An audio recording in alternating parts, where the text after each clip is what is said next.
The last time I was in Hong Kong was 9 years ago, and we saw lots of the family. And the biggest comment I'm getting back from the family now is, "How did you lose all your weight? How do you look completely different?" Like, there's some of the family, especially from my beloved side, who are like, "If we didn't know that you were her husband, we wouldn't have known who you are now compared to the one or two times they saw me before."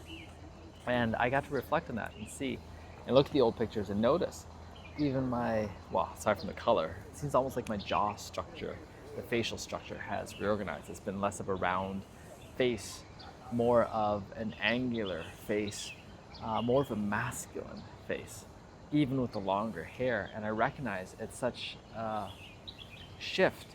And as I look around at all the Asian male faces around me, and especially the kids, I can see more and more there's less of that defined masculine trait.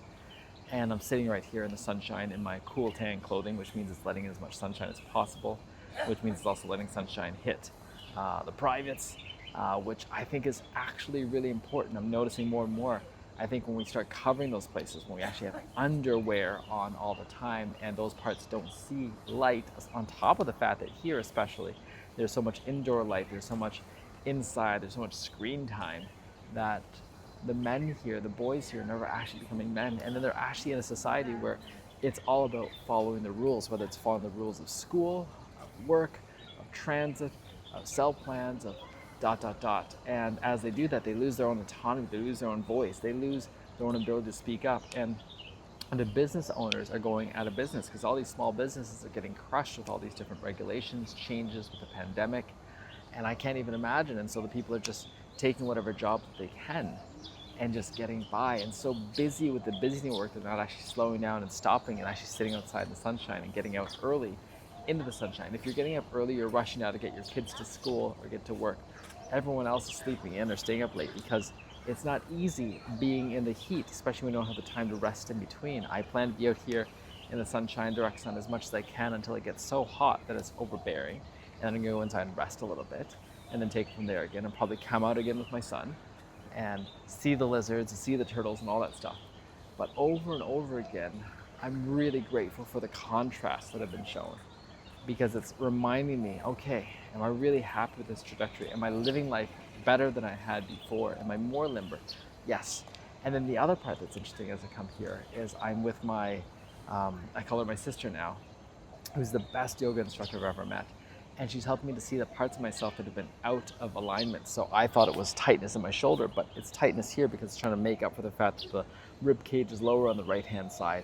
And so if it's lower, then I'm trying to constantly pull it up so the shoulder's tight. So instead of trying to fix the shoulder and loosen that, actually fix the alignment of the rib cage. And so doing different stretches, different poses, different strengthening things, noticing how tight the hips have been. We worked on that hugely, the internal rotation through the hip joint as well. It's so interesting to notice these parts of my body, and that's what I really want. I'm not looking to create a body that looks good and people are like, wow, how do you look like that?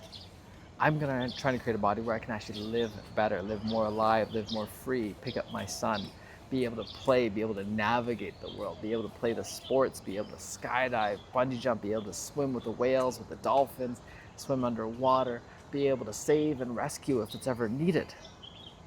Right? There's all these different things. Even I got to pick up my son and actually help him pick a banana out of a tree and be able to do that because I've had training in cheerleading, lifting people up, be able to guide someone else to do it safely. So much fun. So if I were you and I were a man and I've realized I haven't got sun on my balls in the last 10, 15, 20 years, just know that it's time. And yes, all those red light panels can be a great substitute, but they don't change the real thing. So if you can get outside at some point in time, get your whole body into the sun, please do so. And I look forward to updating you as I keep getting more and more insight as I literally just now got pooped on. Thank you, thank you, thank you. Ciao for now.